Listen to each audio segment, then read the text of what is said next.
May tanong sa akin. Magandang hapon po, Boss Ray. Good payer po ako, kaso nagkagipit lang po at naging tapal system ako nitong nakaraan. Halos 21 days na akong overdue sa dalawa kong OLA at 4 days naman sa isa. Tanong ko lang po, kung totoo po ba itong sinabi ng isang OLA? Salamat po sa kasagutan. Wag na lang po ninyo akong pangalanan. Salamat po. Asahan ang pagpapadala ng demand letter sa inyong barangay at posibleng paunang pagbisita sa inyong barangay upang maayos ang iyong nahiram. Bayaran ang iyong account ngayong araw bago pa ito matuloy sa legal na proseso. Legal Office of Bugok na OLA. Alright, napakagandang mensahe po nito, pero bago ho natin sasagutin, imbitahan ko muna sana kayo na pakisuportahan po sana aking mga social media accounts sa YouTube, Facebook, and TikTok. Nakita nyo po, di ba? Ibang klase magpadala ng mensahe. Pero dito sa video natin, naalamin natin kung yung po bang pinadalang mensahe, galing talaga sa legal office po nitong mga bugok at abusadong online lending apps. Pero bago ho yan, disclaimer po muna. Hindi po ako abogado. Ako po'y maniningil. Lahat po na sinasabi natin sa ating mga video is based on my experience at syempre po sa ating pong pagsasaliksik at pagtatanong sa mga kaibigan po nating abogado. At isa pa po, hindi ko po kinukonsinte ang hindi pagbabayad ng utang dahil ang utang ay obligasyon at responsibilidad na dapat po nating bayaran. Ang hindi po ako pabor ay dun sa maling pamamaraan ng pautang at maling pamamaraan ng paniningil. Sagutin po natin yung pinadala nyo pong mensahe. Pero bago nga ho pala yun, maulan. Kung hindi nyo naman kailangan lumabas, wag na ho kayo lumabas, mag-ingat ho tayong lahat. Kasi napakalakas ho ng hangin, tapos pabugso-bugso po yung ulan, Kaya kung hindi nyo naman ho talaga kailangan lumabas, wag na ho muna kayong lumabas, So ingat ho tayong lahat, okay? So sabi ho dun sa sa mensahe, good payer naman kayo dati, okay? Nagkagipit lang po kayo dahil nga naging tapal system, Tapos dun sa sa 21 days na po yung sa dalawang OLA at 4 days naman dun sa isa. Okay? Doon po muna tayo. Okay. So sabi nyo nga good payer kayo before. Well, sa naman sa kanila, wala yun eh. Regardless yan kung magaling ho kayo magbayad. Before. Ang mangyayari ho sa inyo dyan, sa simula, yes, magaling kayo magbayad. But unfortunately, habang tumatagal yan, talagang talagang sasablay kayo sa pagbabayad. Bakit? Bukod ho sa hindi na liniskas, kasi sila shotgun approach. 'Di ba? Wala sila kasing credit investigation na ginagawa. Walang verification. So wala evaluation 'yan. Meaning, pag walang evaluation, hindi nila alam yung inyong kakayanan sa pagbabayad or kung handa na ba kayo sa pagbabayad ng mga utang. Okay? Bakit ko sinabing ganun? Kasi tingnan nyo, sisimulan kayo niyan, mababang halaga. 'Di ba? Pagka nabayaran nyo, dadagdagan. Pag nabayaran nyo, dadagdagan ulit. Okay? Kasi hindi nila alam talaga yung kakayanan nyo sa pagbabayad. Hindi nila alam kung magkano yung inyong net disposable income. Dapat alam nila yun eh. Dapat yun, alam nila kung hanggang saan lang ang limit mo. Okay? Kaya kayo ngayon, natatrap kayo ngayon dyan. Pagka hindi nyo na kayang bayaran, saan kayo napupunta? Doon po sa tapal system. Okay? It's bitter truth yun. Kasi syempre, tayo na kumbaga nabitin sa pera, kumbaga nagipit, So para po mapunan yung pangangailangan po natin sa ating pamilya, manghihiram tayo, Itong mga bugok at abusadong online lending apps, marami yung sinawayan na batas. Nakita niyo walang trabaho, nag-aaral, tapos tawag dito, yung asawa lang ang naghahanap buhay, hindi naman siya, pero nakapangutang, di ba? Kung sa iba pautangan yun, hindi makakapanghiram yun eh. Hindi ma-approve yun. Kasi saan kukuha ng pambayad yun? Sa kanila nanggaling yung problema na yan. Kasi syempre kayo, nagipit, ano gagawin nyo? Mag-a-apply, susubok. Di ba? Hindi nag-i-evaluate. Di ba? So, saan ngayon napunta? Puro problema po. Ayan ang nangyari. Nagkaroon na kayo ng kumbaga napasama na kayo dun sa tapal system. Which is napakahirap kung umalis dyan. 'Di ba? Kaya itigil niyo yan tapal system na yan. Well, yes, sige. Sa ngayon, talaga problema kayo. haharasin kayo ng haharasin yan. Bubuligligin kayo ng bubuligligin. No? Kasi nga, hindi kayo nakakabayad eh. Kasi, kaya lang naman kayo nakakabayad sa kanila dahil manghihiram ka sa iba, tatapal mo doon. Ano pakinabang nyo? Wala. Di po ba? At ang masakit pa ron, yung isa, katumbas doon, 3. O, paano mo ibabayaran yung 3? Di ba? Yung isa nga, nahirapan kang bayaran eh. Di po ba? So, yung 3, lalo kang mahihirapan. So, maghahanap ka na naman ng pantapal doon. Yung 3 mo, times 3 na naman. So, siyam na. Di ba? Hanggang sa mabaon na ho kayo. Kaya itigil nyo po yung tapal system na yan. Wala hong patutunguhan yan. Total, nandyan na yan, past due na yan. Ang gawin nyo po, pag-ipunan nyo siya, tsaka nyo siya bayaran. Okay, ngayon, ito po yung tanong nyo kasi.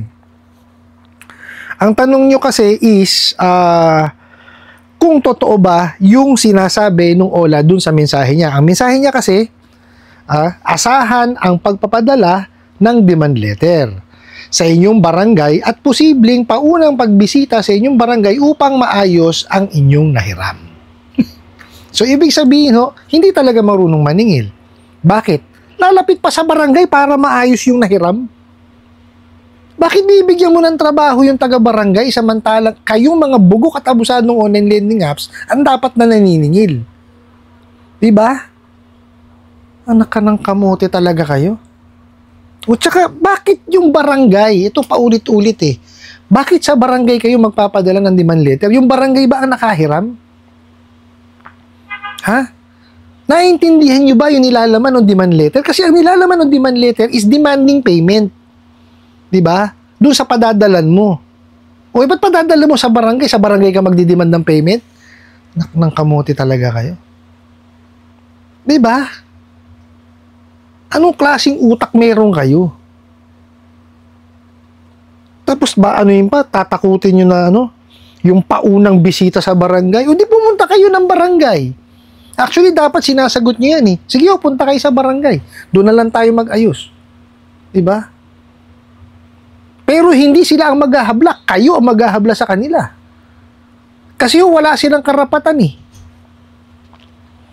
Okay? Bakit? Dahil meron ho tayo Supreme Court Administrative Memorandum 14-93 na ang mga juridical entity or organizations, hindi na po yan tinatangkilik sa barangay. Okay? Yung mga individual na lang po, yung mga constituents ang tinatangkilik sa barangay. No, ang ano po niyan is dapat nakatira kayo sa iisang munisipalidad or iisang city. Regardless yan kung magkaiba ng barangay. Okay? So malabo na kagad doon, 'di ba? Kaya itong mga bugo katabusadong online lending apps, malalaman mo at mahahalata mo na walang alam sa paniningil. Nakita niyo? Paunang bisita raw sa barangay para maayos yung inyong nahiram. Hindi nyo kailangan ng barangay para maayos yung utang ng kliyente ninyo. Kayo mismo kaya nyo gawin yun. Gawin nyo lang yung tamang paniningil. Kasi kayo, dinadala nyo sa balagbagang usapan eh. Diba? Ito pa, nagpapanggap pa kayo. Tingnan nyo ha. Legal office pa ang nagpadala. Kung legal office, ha? Siyempre, pagka sinabi mo legal office, abogado na mumuno dyan. Alam ng abogado kung ano yung tamang proseso. Diba? Hindi ako naniniwala na meron kayo legal office. Mariosep. Sige nga. Kung meron kayo legal office, hindi ako naniniwala doon sa abogado ninyo. Na kayo kukusinti sa mga kalokohan ninyo. Ba, hindi tama yon. Diba? Hindi tama yung yung ginagawa nyo kasi siya rin na maiipit yan eh. 'Di ba? Sasabihin niyo pa rito ng yung bayaran ng iyong account ngayong araw bago ito matuloy sa legal na proseso, ha? Yung tamang yung tamang pakikipag-usap, 'di ba? Yung tamang pagpapadala ng mensahe, 'di ba? Yung tamang pagpapadala ng demand letter, legal na proseso 'yun eh. 'Di ba? Hindi niyo kailangan takutin yung mga kliyente ninyo para kayo ibayaran. 'Di ba? Yung tamang pakikipag-usap, tamang pagpapadala ng mensahe, at tamang pagpapadala ng demand letter, legal na proseso yun. Diba? Kasi kayo, pag sinabi legal na proseso, pupunta ng barangay, pupunta ng korte. Sira ulo kayo. Diba? Pag sinabi mo kasing legal, yung tama. Tamang proseso.